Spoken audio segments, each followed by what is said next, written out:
বাংলাদেশের দীর্ঘদিনের নেতা শেখ হাসিনা সম্প্রতি পদত্যাগ করেছেন এবং দেশ ছেড়ে পালিয়ে গেছেন। তার এই পদত্যাগের কারণ হলো প্রচণ্ড বিক্ষোভ এবং নিরাপত্তা বাহিনীর সাথে সংঘর্ষের ফলে সৃষ্ট বিশৃঙ্খলা। এই বিক্ষোভের ফলে প্রায় ৩০০ জন নিহত হয়েছে এবং হাজার হাজার মানুষ আহত হয়েছে। শেখ হাসিনা সরকারের বিরুদ্ধে ছাত্রদের বিক্ষোভ এবং তার দলের আক্রমণাত্মক যুব শাখার দমন-পীড়ন ছিল এই বিশৃঙ্খলার প্রধান কারণ। শেখ হাসিনার দীর্ঘ শাসনকালে বিভিন্ন বিতর্ক ও বিক্ষোভের মুখোমুখি হয়ে অবশেষে তিনি দেশের পরিস্থিতি নিয়ন্ত্রণ করতে ব্যর্থ হন। বিরোধিতার মুখে শেখ হাসিনা দেশ ছেড়ে পালিয়ে যান এবং এই ঘটনা দেশের রাজনৈতিক পট পরিবর্তন করে দেয়। হাজার হাজার বিক্ষোভকারী পুলিশ ব্যারিকেড ভেঙে প্রধানমন্ত্রীর বাসভবনে প্রবেশ করে। শেখ হাসিনা তার শাসন আমলে বাংলাদেশের বিভিন্ন উন্নয়ন করেছে, যেমন মেট্রো রেল, পদ্মা সেতু, রূপপুর পারমাণবিক বিদ্যুৎ কেন্দ্র, কর্ণফুলী টানেল এবং ১০০টি ইকোনমিক জোন। কিন্তু তার শাসন আমলে বাংলাদেশের দুর্নীতিও ছিল চরমে। শেখ হাসিনার পদত্যাগের পেছনের অন্যতম কারণ হলো কোটা সংস্কার আন্দোলন।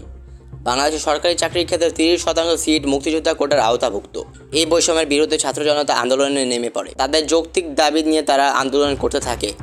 এই আন্দোলন থামাতে ছাত্রলীগ এবং নিরাপত্তা বাহিনী ছাত্রদের উপর আক্রমণ করে, পরে যা বিশাল একটি আন্দোলনের রূপ নেয়। ২০১৮ সালেও ছাত্র জনতা কোটা সংস্কার আন্দোলন করে এবং তখন শেখ হাসিনা সরকার কোটা প্রথাকে বাতিল করে দেয়। ২০২৪ সালে ৫ জুলাই কোর্ট রায় দেয় কোটা প্রথা আবার থেকে চালু করার জন্য এবং এর প্রতিবাদে ছাত্ররা রাস্তায় নামে। ১৫ জুলাই ছাত্রলীগের হামলার কারণে এই আন্দোলন গণ আন্দোলনের রূপ নেয়। এছাড়া প্রধানমন্ত্রীর মন্তব্য, মুক্তিযোদ্ধার নাতিপুতিরা কিছুই পাবে না, সব কি রাজাকারের নাতিপুতিরাই পাবে, এই মন্তব্যে ছাত্র জনতা অত্যন্ত ক্ষিপ্ত হয় এবং তারা স্লোগান দেয়, আমি কে তুমি কে, রাজাকার রাজাকার। শেখ হাসিনা তার শাসনকালে ভারতকে বিভিন্ন সুবিধা দিয়ে এসেছে, যার প্রতিদানে ভারত বাংলাদেশকে কিছুই দেয়নি, শুধু দিয়েছে শেখ হাসিনা সরকারকে ক্ষমতায় থাকার বৈধতা। ৩ মাস আগে শেখ হাসিনা দাবি করে একটি বৃহৎ রাষ্ট্র তাকে আর ক্ষমতায় চায় না এবং তিনি আরও বলেন, একটি রাষ্ট্র বাংলাদেশের চট্টগ্রামের কিছু অংশ এবং মিয়ানমারের কিছু অংশ ভেঙে একটি খ্রিস্টান রাষ্ট্র প্রতিষ্ঠিত করতে চায়। যদি বাংলাদেশের সরকার পতন কোনো বৃহৎ রাষ্ট্রের কারণে হয়ে থাকে তাহলে সেটি বাংলাদেশের জন্য চিন্তার কারণ।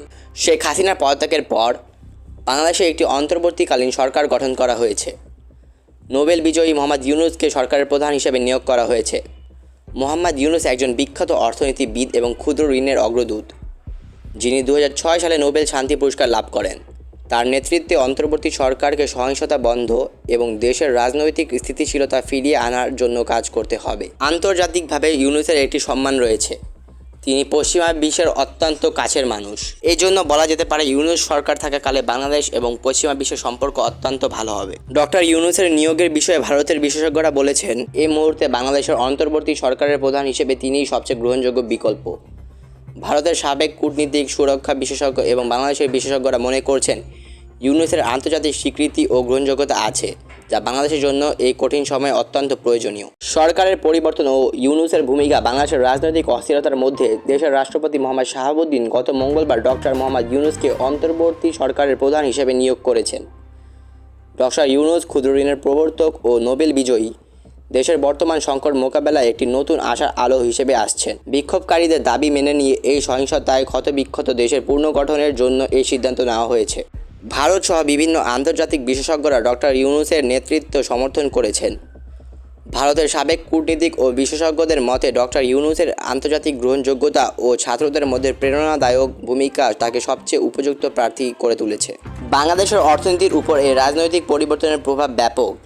সহিংসতা এবং ধ্বংসযজ্ঞের কারণে দেশের কলকারখানা বন্ধ হয়ে গেছে, যার ফলে অর্থনৈতিক ক্ষতি হয়েছে। দেশের শীর্ষস্থানীয় ব্যবসায়ী ডক্টর ইউনূসকে স্বাগত জানিয়েছেন এবং তার কাছে অর্থনৈতিক পুনর্গঠনের জন্য দ্রুত পদক্ষেপ নেওয়ার আহ্বান জানিয়েছেন। তারা বলেছেন, দেশের অর্থনীতিকে পুনরায় স্থিতিশীল করতে হলে আইন শৃঙ্খলা পরিস্থিতি নিয়ন্ত্রণে আনতে হবে।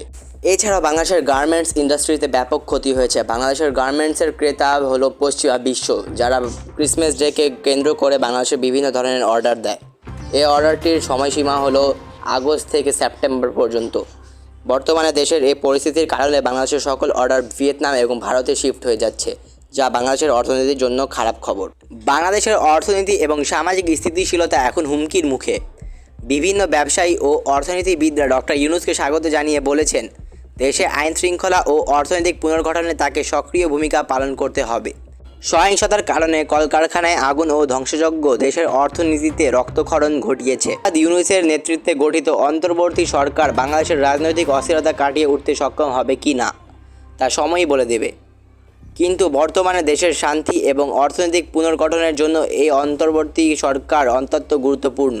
এই পরিস্থিতির উপর আপনার মতামত কি? আপনি কি মনে করেন ইউনূসের নেতৃত্বে বাংলাদেশ সামনের চ্যালেঞ্জ মোকাবেলা করতে পারবে?